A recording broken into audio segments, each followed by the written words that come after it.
አባት የሌለበት ቤት ልጆቹ ጋጠወጥ ሆኖ ነው የሚያድጉት ብላ የተናገረችው ልጅ እንግዲህ በዚህ ሰዓት በጣም መነጋገሪያ ሆናለች። አባት የሌለበት ቤት ወደድክም ጠላህም ጋጠወጥነት መስፈኑም አይቀር። አዶናይ ሊያስፈቱት የኦሮሞ አባገዳዎች ወደ አዲስ አበባ እየመጡ ነው እየተባለም ይገኛል። ያ ተሰምቷል። ቲክቶከር አዶናይ እንዲሁም ሌሎችን ከስር ለማስፈታት የተወጣጡ ሉካን አባገዳዎች ወደ አዲስ አበባ ጉዞ ጀምሯል። ጋሽ ሰለሞን ተካልኝ የመኪናውን አሸናፊ ሆኗል። ቢሆንም ግን አዶናይ በሌለበት ቦታ መኪናውን አልቀበልም ብሎ በመናገሩ እንግዲህ በጣም ብዙ ሰው እየተገረመና በጣም ብዙ ሰው እየተነጋገረበት ይገኛል። ብሩክ ሪል ስቴት ስጦታውን ሊሰጠኝ ተዘጋጅቷል። የሐሳቡ ጠንሳሽ ውድ አዶናይ ልጄ በተገኘበት ለመውሰድ ተዘጋጅቻለሁ።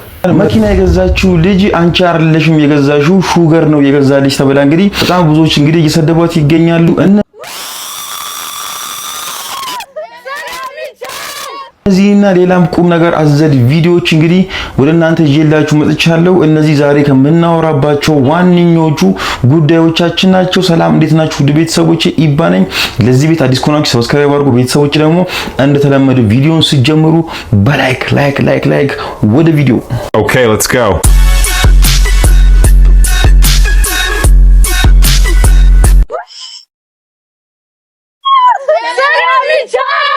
እግዚአብሔር ፈቅዶ መኪና ገዝቻለሁ። ማሚ ያታቅም እና አሁን ለማሚ ወስደን ሰርፕራይዝ እናደርጋለን። እግዚአብሔር ማሚዬው ስራንቺ ቃልኝ ነኝ። በጣም ወዳት በጣም አመሰግናለሁ። አበይም አንድ ቀን እጁን አንስቶብኝ አያውቅም። በጣም የሚወደኝ ለእናቴ በጣም ጥሩ ባል ነውና እሱንም በጣም ወዳው በጣም አመሰግናለሁ። አልሰጠኝ ልክ የሰጠኝ ብዙ ነው። አላጉረመርምም በኔ ላይ በሆነው የኔ ፍቅር ያረኪ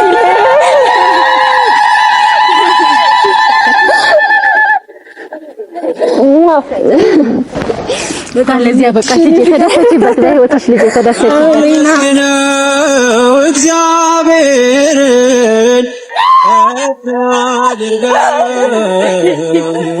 በመጀመሪያ መኪና ስለገዛሽ እንኳን ደስ አለሽ ማለት እፈልጋለሁ። ሲቀጥል ደግሞ በጣም አንድ ያሳቀኝና ያስገረመኝም ያሳቀኝ እንኳን ለማለት ትንሽ በጣም ይከብዳልና በጣም ሲያሳዘኝ ብዬ ልግለጸው።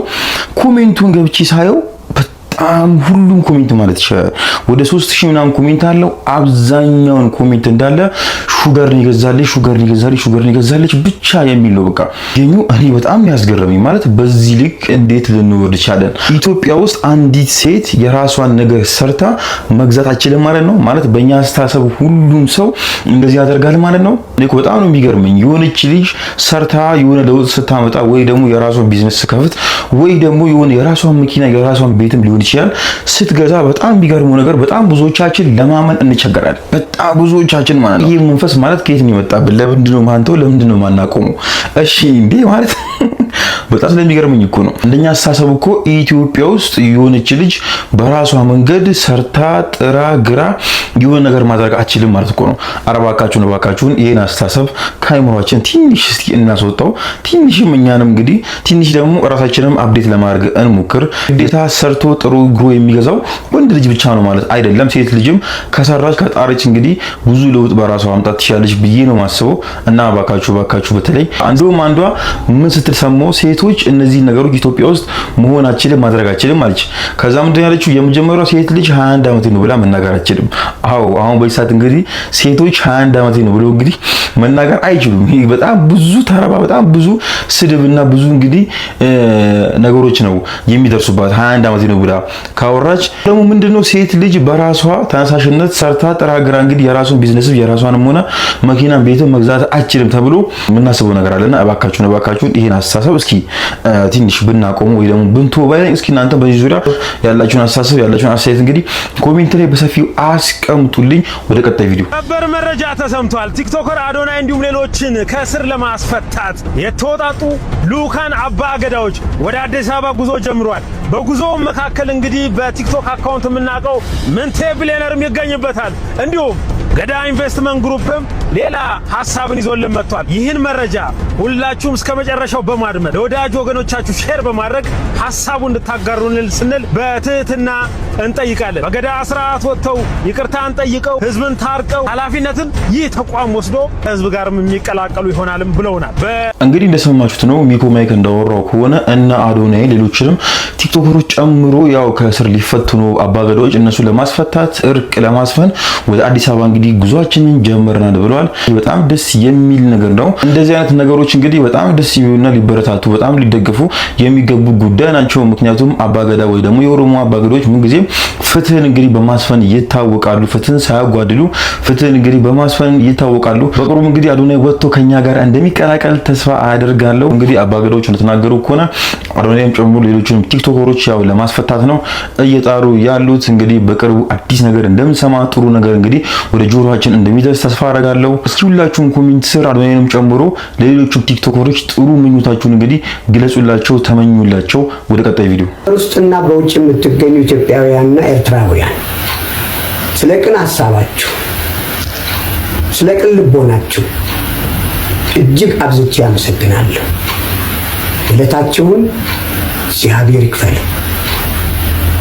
እንዲሁም የብሩክ ሪል ስቴት ስላደረጋችሁት ማናቸውንም ነገር ከልቤ አመሰግናለሁ። ውለታችሁን እግዚአብሔር ይክፈል። ብሩክ ሪል ስቴት ስጦታውን ሊሰጠኝ ተዘጋጅቷል።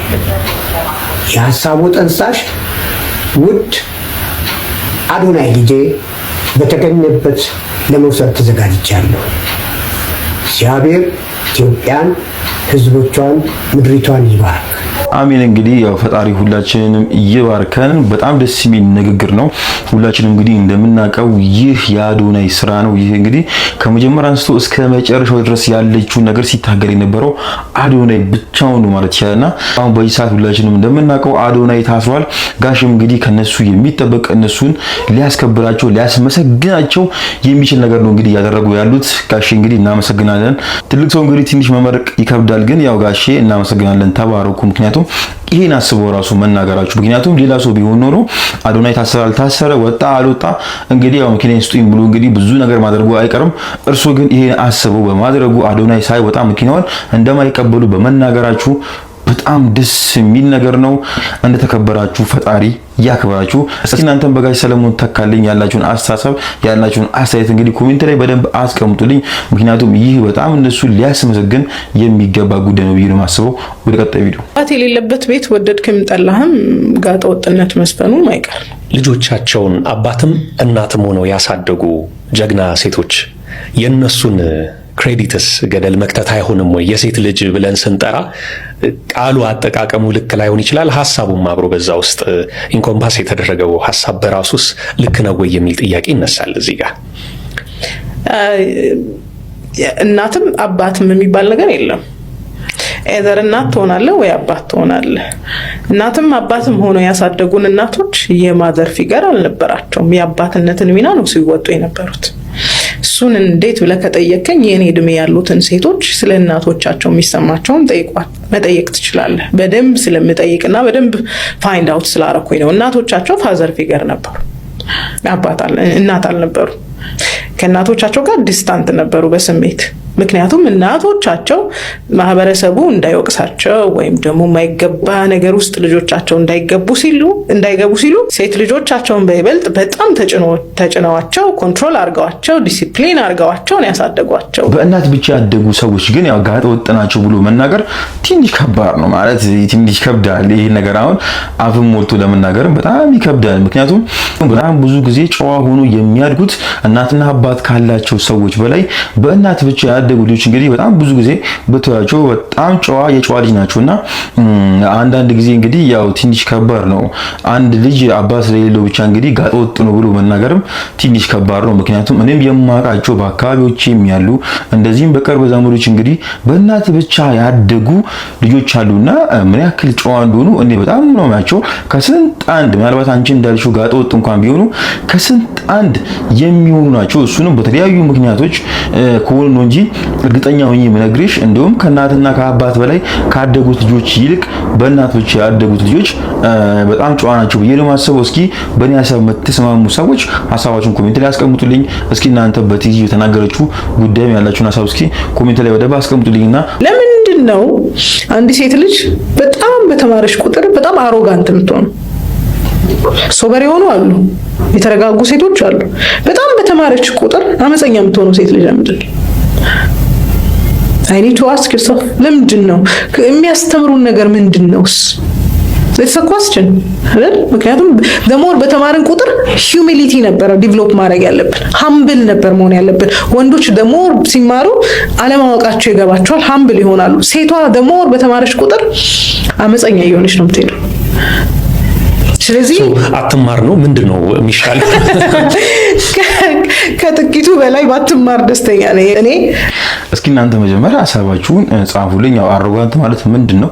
ሴት ልጅ እንግዲህ እየተማረች በሄደች ቁጥር እውቀቷ በጨመረች ቁጥር አሮጋንት ሆናለች ማለት እንግዲህ አሮጋንት ማለት ምንድነው? አመፀኛ፣ እብሪተኛ፣ በቃ ትዕቢተኛ፣ በቃ ማንንም አልሰማም ባይነት እንግዲህ እንደዛ ትሆናለች ብላ ነው እንግዲህ እየተናገረች ያለችው። እስኪ እናንተ መጀመሪያ በዚህ ሀሳብ ተስማማላችሁ? የሳትስማሙ መጀመሪያ ሀሳባችሁ ኮሜንት ላይ አስፍሩልኝ። ግን እኔ ያው የሷን ሀሳብ ሙሉ ለሙሉ እቃወማለሁ ማለት አልችልም።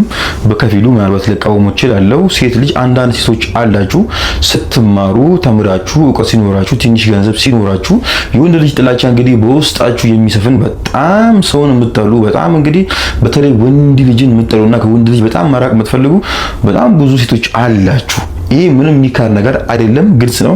ግን ደግሞ ሴት ልጅ ያው አትማር በጥቂቶች አትማር ደግሞ መባሉ ቀር አሰኝቶኛል። ምክንያቱም በኢሳት እንግዲህ እኛ ሀገር ሴቶች በጣም ብዙ አብዛኞቹ እንግዲህ ትምህርት አይማሩ። በተለይ ከተማው ቢማሩ ነው እንጂ ክፍለ ሀገር ገጠር ላይ በጣም ብዙ ሴቶች እንግዲህ በቤተሰቦቻቸው በአካባቢያቸው እንግዲህ በምን ተብሎ ከትምህርት ገበታቸው ርቀዋል። ይሄን ቪዲዮ እንግዲህ አስቡ እነሱ እንኳን ቁጭ ብሎ ቢያዩት በጣም ትንሽ ሊከብዳቸው ይችላል። ምክንያቱም ይሄን ነገር ቢያንስ የተናገረው ወንድ ልጅ ቢሆን ኖርማል ሊሆን ይችላል። ግን ደግሞ በሴት ልጅ አንደበት ሴት ልጅ ሆነች በሴት ልጅ ደግሞ አንደበት እንደዚህ አይነት ነገር መናገር ሴት ልጅ ያው በጥቂቱ ትማር ትምህርትም እንግዲህ አትማር ማለት ትንሽ ይከብዳል። እና ባካችሁ ግን ሴቶች ተማሩ ማለት አቅማችሁ እስከሚፈቅዱ ድረስ ተማሩ። ግን ደግሞ ያው ስትማሩ አንዳንድ ሰው ላይ የሚታይ ጸባይ አለ። እሱን ነገር ግን ያው ማስተካከል አለባችሁ ብዬ ነው ማሰብ። ምክንያቱም እሷ እንዳለችው ወንድ ልጅ ትምህርት ሲማር ገንዘብ ሲያገኝ ሃምብል ነው የሚሆነው። ሴት ልጅ ወደ መፈለግ ነው የሚሄደው፣ ወደ ትዳር ነው እንግዲህ ሮጦ ዘሎ የሚገባው። ሴት ልጅ ግን እንደዛ አይደለም የምትሆነው።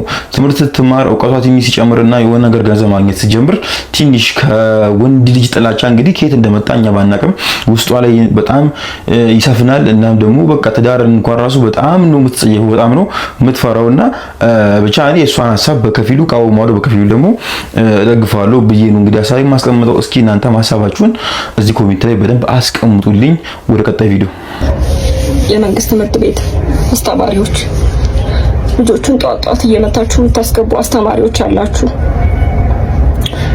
ጧት ብድግ ብለን እኛ እዚህ ታክሲ ተጋፍተን ምናምን ጧት ታክሲ በጣም ያስቸግራል፣ ክራውድር ነው። ግን እንደምንም ብለን እስከ 2 ሰዓት ከሩብ እስከ 2 ሰዓት ከ10 እንደርሳለን።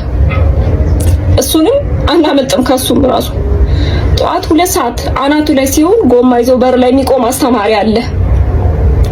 ገና ከሩቅ ስታየው እንዴት እንደምትሆን ልጅቷ እንዴት እንደምትሆን ከዛ እኔ ያለሁልሽ እኔ አትምታተን የምታኝልልሻለሁ ምናምን ብዬ አስገባታለሁ፣ ወስዳታለሁ። ከዛ ግን አታመልጥም፣ ትመታለች። ሁሌ ነው የምትመታው። ለምዶ የምትመቷቸው? ትናንትና ምን አለችኝ መሰላችሁ? ጠዋት 12 ሰዓት ተነስቼ ነው መሄድ የምፈልገው አለችኝ። ለምን? ገና እኮ ጠዋት ነው፣ በዛ ሰዓት አይከፈትም ስላት እማ ይከፈታል። እኔ እዛ ቆሜ እጠብቃለሁ ባይከፈት እንኳን። ምክንያቱም በጣም መታኝ፣ ዛሬ በጣም መታኝ። እጄን ዋጥን ያረኩት አላለቀስኩም ልጆቹ እንዳይስቁብኝ ብዬ አለችኝ። ለምዶ የምትመቷቸው? እኛ እንደዚህ ያሉን እየነገሩ እኛ ምን አይነት ቀን ነው የምናሳልፈው? በቃ መታ ልጄ አይኗን እስከማያት ነው የምቸኩለው እንደዛ ብላ ከነገረችኝ በኋላ ለምንድን ነው የምትመቷቸው? አትምቷቸው ባካችሁ። ትምህርት ቤት ሁለተኛ ቤታችን አይደል እንደ የሚባለው? ለምንድን ነው የምትመቷቸው? አይምቷቸው ባካችሁ። ሼር አድርጉልን እባካችሁ፣ ይድረሳቸው። እኔ ልጆችን አይቀጡ ብዬ እንደዚህ ወጨፈነ ማውራሱ አይደለም። ልጆች ይቀጡ ይገረፉ ብዬ የምናገር ሰው ነኝ። ምክንያቱም ባጠፉት ልክ ካጠፉ ማለት ካረፈዱ የሆነ ጥፋት እንግዲህ ከታየባቸው ቢገረፉ ጥሩ። ያው እኛ እንግዲህ ድሮ ተማሪ ሆነን ምን ገረፉን ያክል ባይገረፉም እኔ እንግዲህ እዚህ አፍንጫዬን ተሰብሮላ ያውቃል። ለዛ ነው ትንሽ ጣፍጣፋ የሚሆነውና በጣም ነው የምንገረፈው። በጣም ነው የተቀጠቀጥኩት ስልክ እንደዚህ አይነት አጋረፍ ሳይሆን ልጆችን በትንሽም ቢሆን ገረፍ ማድረግ ጥሩ ነው ብዬ ነው የማስበው። ምክንያቱም ያው ማርፈድ የለብሽም። ካረፈድሽ በጊዜ እንግዲህ ነይ፣ በጊዜ ደግሞ ከመጣሽ አንቺን በደንብ ይመታሽም የሚነካሽም ሰው የለም። ምናልባት በብዙ ምክንያቶች ልታረፊ ትችላለሽ፣ ግን ይሄን ግን እነሱ ይረዱሻል ብዬ እንግዲህ አልጠብቅም። ስለሱ እንኳን ባናወራ ግን አንዳንድ ሰዎች አሉ፣ አንዳንድ ቤተሰቦች እናቶች አሉ ልጆቻችሁ ሲገረፉ በጣም ማትወዱ ልጆቻችሁ በአስተማሪዎቻችሁ ትንሽ በልምጭ ሆነ በመናመን ሲገረፉ ደስ የማይላችሁ ልጆችን አትምታብኝ አትምቱብኝ የምትሉ በጣም ብዙ ወላጆች አላችሁና እባካችሁ ልጅ ሲገረፍ ተገርፎ ሲያድግ በጥሩ መንገድ እንግዲህ ያድጋል። ጥሩ ስብዕና ኖሮት እንግዲህ ያድጋል። ተገርፎ ያደገ ልጅና ደግሞ ሳይገረፍ ያደገ ልጅ እኔ እኩል አይደለም ብዬ ነው የማስበው። ምክንያቱም እባካችሁ ወላጆች በተሻላችሁ አቅም ልጆቻችሁን ለመቅጣት እሞክሩ። በተለይ ደግሞ አሁን ልጅን መምታት ልክ እንደ ፋርነት እየተቆጠረ ይገኛልና ልጅን መቶ መጉዳት ሳይሆን በትንሽ እንኳን እሱን በሚያስተምር መንገድ ብትመቱት ገረፍ ብታደርጉት ጥሩ ነው ብዬ ነው የማስበው። እስኪ እናንተም በዚህ ቪዲዮ ያላችሁን ሀሳብ ኮሜንት ላይ በደንብ ጻፉልኝ። ኮሜንታችሁን በደንብ እፈልጋለሁ። ቲክቶክ ክሬቲቭ አዋርድ መሸለሜ ምክንያት በማድረግ የአካባቢዬን ህጻናት ጋብዣቸዋለሁ። ማሳሰቢያ፣ እነዚህ ህጻናት ምንም የተራቡ የተቸገሩ ወይም ችግርተኛ አይደሉም። የአካባቢዬ ልጆች ናቸው። ቤተሰቦቻቸውን በማስፈቀድ ነው ይሄንን ፕሮግራም ያደረግነው። ወዳቸዋለሁ። የምፈልጋት ቪዲዮ እዚህ ድረስ ብቻ ስለሆነች ከዚህ በኋላ ያለውን እንግዲህ ከፈለጋችሁ እናንተ ቲክቶክ ላይ ገብታችሁ ማየት ትችላላችሁ። እዚህ ጋር አንድ ሀሳብ መናገር እፈልጋለሁ። እሱስ ምንድነው? በዚህ ሰዓት 70 ብርና 80 ብር እንግዲህ አውጥተው የሚገርም ካሜራ ደቅ ነው አንድ ሽሮና በየአይነት እንግዲህ ሰው ጋብዞ ቪዲዮ ቀርጿቸው ለኢትዮጵያ ህዝብ ለዓለም የሚያሰራጩ ሰዎች በሞሉበት ሰዓት በሞሉበት ጊዜ እንደዚህ አይነት ሰዎች መኖራቸው የምር አንተም በጣም ሊያስመሰግነ አንተም በጣም የሚያስከብር ነገር ነውና የተናገረው። ምክንያቱም ልብ ብላችሁ እንግዲህ ከሰማችሁት እነዚህ ልጆች የተራቡ የተጠሙ አይደሉም። በፈቃደኝነት ቤተሰቦቻቸውን እንግዲህ አስፈቅጄ ነው ቪዲዮ የምቀርጻቸው። አስብ አያችሁ አይደል? ይሄ በጣም በሳሌውና የሚገርም ንግግር ነው። ምክንያቱም አሁን እዚህ ቦታ ላይ ማንም ሰው ልጁን ላክ ቢባል ይልካል። ምክንያቱም በፍቃደኝነት ስለሆነ እነዚህ እንግዲህ አድገው ትልቅ ሰው ሆነው ይሄን ቪዲዮ ሲያዩት ምንም የሚያሳፍራቸው የሚያሸማቃቸውና አንገት የሚያስደፋቸው ምንም አይነት ነገር የለም። ምክንያቱም ተነግሯል እዚህ ጋር በፈቃደኝነት ስለሆነ ማለት ነው። አንዳንድ ግን ሰዎች አላችሁ የሚገርም ካሜራ ተደቅናችሁ የ70 ብርና የ80 ብር ትንሽ የሆነች ብስኩት ምናምን ትገዛላችሁ። ከዛ በኋላ ደግሞ ያ ሰው በጣም የሚያፍርበትን በህይወቱ በጣም የሚጸጸትበትን ነገር እንዲያደርግ ታደርጋላችሁና ይሄ ልጅ እንግዲህ አድገው በጣም እንዲሰማችሁ በተለይ አሁን ጎዳና ምናምን ነገር የሚኖሩ ሰዎችን ያለ ፈቃዳችሁ የሆነ ምግብ ታበሏቸዋላችሁ። ከዛ በኋላ ትቀርጹና ፖስት አድርጉበታላችሁ። ያ ሰው እንግዲህ አይፈልጉም። ማንም ሰው መታየት አይፈልግም። ተረዳው ብሎ ሰው ልጅ ደግሞ የፈለገን እንኳን ቢቸገረው በድብቅ ነው እንጂ መረዳት የሚፈልጉ እንደዚህ ግልጽ ሆኖ ማንም ሰው ሊረዳ ፈቃደኛ የሆነ ሰው አለ ብዬ አልጠብቅም። ካሌባ አንተ ግን ትለያለህ። እስኪ እናንተም ለካሌባ ያላችሁን አስተያየት እንግዲህ ኮሜንት ላይ ጻፉልኝ፣ አመስግኑልኝ። ምክንያቱም ጥሩ ነገር ነው ያደረገው። እነዚህ ልጆች አሁን አድገው የተረጂነት ስሜት አይደለም የሚሰማቸውና በጣም ደስ የሚል ነገር ነው። እስካሁን ድረስ ከነገ ከነበራችሁ ይሄን ቤት ሰብስክራይብ ማድረጋችሁን እንዳትረሱ። ቪዲዮውን ደግሞ እንግዲህ ላይክ ማድረግ እንዳትረሱ። ዛሬ ቪዲዮ ይሄን ይመስል ነበር። ቀጣይ በአዲስ ቪዲዮ እስከምንገናኝ ድረስ ሰላም ለሀገራችን፣ ሰላም ለሕዝባችን። ባይ ባይ። Okay, let's go.